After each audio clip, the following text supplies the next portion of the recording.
Hello and welcome to day 235 of Dungeon 23, the series where we make a room of a mega dungeon every day for a year. This is going to be a little combat encounter for today, and it might be pretty tricky depending on how the party approaches it. I don't know. But this room here has 5 identical statues.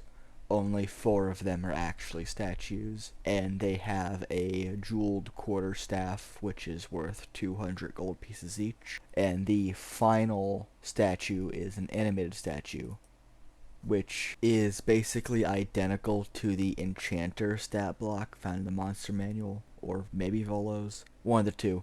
And it'll still try to ambush the party. You can't really tell it's not a statue until you get really close up to it, because it's an animated statue.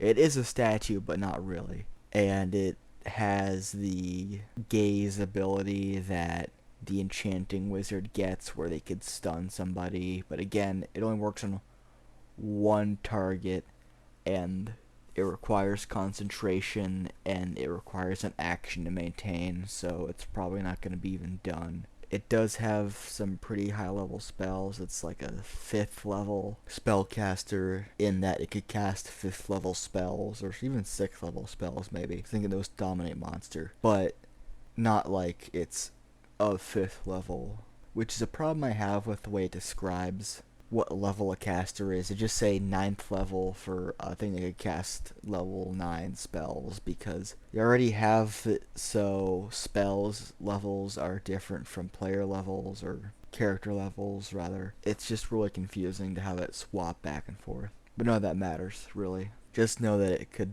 cast some pretty devious spells. It has only 40 HP and 12 AC. It does no mage armor, so it could probably cast that, but it's wasting a spell slot and its turn to do so. It's probably better off just using its more lethal spells, like I know it has Fireball and maybe even Fly, but basically just generic wizard spells with a more so emphasis on enchantment magic, keeping in with the theme of illusions and enchantment of this level, which is paired well with the fact that it's not really a wizard and it's not really a statue. It's kind of both. And instead of having a jeweled staff, it has it's still like a jeweled staff, but it behaves as a regular wand of magic missiles. The only difference being that instead of a wand, it's a staff. In that, it has 7 charges, and you can use it to cast magic missile. And when you expend the last charge, roll a d20. On a 1, it is disintegrated.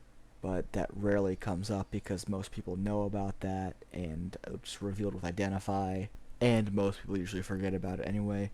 The item, I mean, not its mechanics. And when it is acquired by the party, it has 1d4 charges, so not a whole lot of charges. It should also be noted that while it does have it on its person, and it is technically using it as a spellcasting focus, it will not use the charges or the magic item for its purpose. It just doesn't. It just uses it as a spellcasting focus and as loot for the party to take. It doesn't use it for its kit. It's not a part of its kit. Its spells carry it enough. It doesn't need anything else. And that is basically it. Just a lot of loot. It's 800 gold pieces if they manage to sell the items, and a pretty cool magic item if they fight this enchantment wizard. And yeah, if you want to see more combat encounters and even the other weirder, wackier stuff that I made, like yesterday's bathroom, there's a straight bathroom in the dungeon.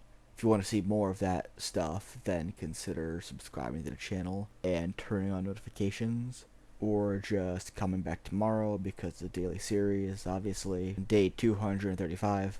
If you liked the video, then hit the little like button, obviously, or don't. And if you have any suggestions or criticisms or comments or death threats or any of that stuff, put it in the comment section down below.